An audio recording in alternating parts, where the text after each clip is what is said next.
Congressman, I'm just really concerned. Many people are tired of this war in Afghanistan. Well, that's fine.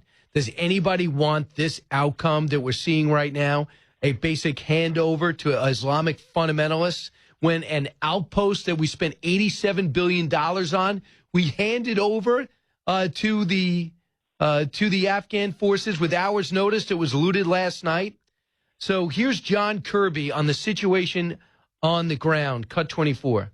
We are all concerned about the security situation on the ground. Neil, there's no question about that, which is all the more reason why we continue to push for a negotiated, peaceful political settlement to this war. That's really the way forward here. We've said for a long time a military solution is not going to be in the best interest of the Afghan people. I mean, that's just a waste of time. The Admiral knows it. They're not speaking. They're winning.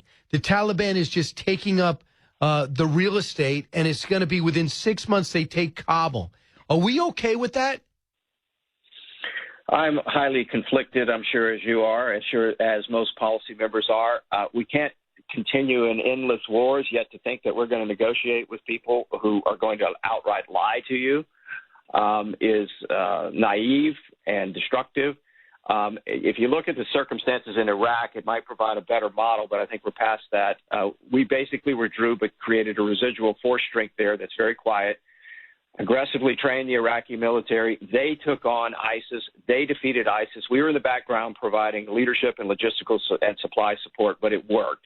So that country is, I'm hoping, continues to turn the corner and develops stability, a healthy sense of nationalism, a pluralistic character that used to exist there, and then that can continue to help Iraq enter into the community of responsible nations in much better shape.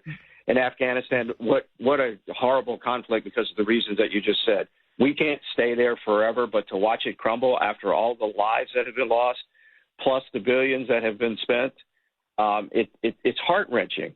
The country is obviously going to probably get divided up and maybe revert back to where it was with some type of northern alliance that might be a more amenable to alliances with us and others. We do have the capability, if a terrorist type of threat is going to possibly come from there to hit us like it did in 9/11, to go in there surgically. That's the best I can tell you, Brian. Congressman, the one thing, and nothing you said was inaccurate, but I also think the mindset could be different. I see a base in between Iran, China, and Russia while keeping an eye on ISIS and al-Qaeda.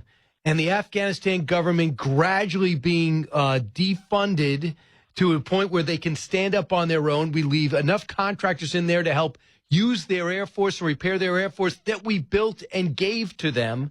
But right now, we pulled everybody out immediately. The way we dismount has everything to do with our national interest. I'm not talking about an endless war because only 2 people have lost their lives in 2 years. We've lost more in domestic military accidents at home. Yeah, and there it is, the conflict, and the reason I gave you the Iraq example. Residual force strength pushes the Afghans out front, provides logistical and air support as well as leadership so that there can be some possibility of them emerging stronger. That would be the better option. Absolutely. Here's the other thing. We've got about 9,000 people that have helped us in the past. Cut 26. So Michael we have Wolf. to send our special operators back in to take care of this problem, like we did when Obama pulled out of Iraq too soon and it led to the rise of ISIS. The difference in Afghanistan is they're going to have no bases. We have no bases in the region, and they're going to have no local allies. Who would trust us again? Who would stand with us again after they've been abandoned? And Dana, you know my own personal story that I had one of my interpreters that was found by the Taliban with the documentation he needed to prove that he worked with America. They took him back to his village, beheaded him, his brothers, and his cousins. They have a bullseye on their back. They're being hunted down as we speak, and the White House is doing nothing about it. They just don't care. I just don't get it. This is the one Trump policy. They feel powerless to reverse. Are we buying that? Yeah, in fact, when I was early in Congress, I created a special visa immigrant program for those indigenous people, particularly in Iraq, but also in Afghanistan, who stood by our soldiers, who risked their own life, whose families are still at risk, to be able to come to America and rebuild. It's only fair that we provide that type of support to them. It's only fair. I know that's delicate and nuanced and difficult to hear, but it's only fair. At the same time, though, not abandoning the situation completely, not hollowing out expertise in people who actually do have military capacity there, and giving them the support they need while continuing some step down, gradual pullback is the best answer.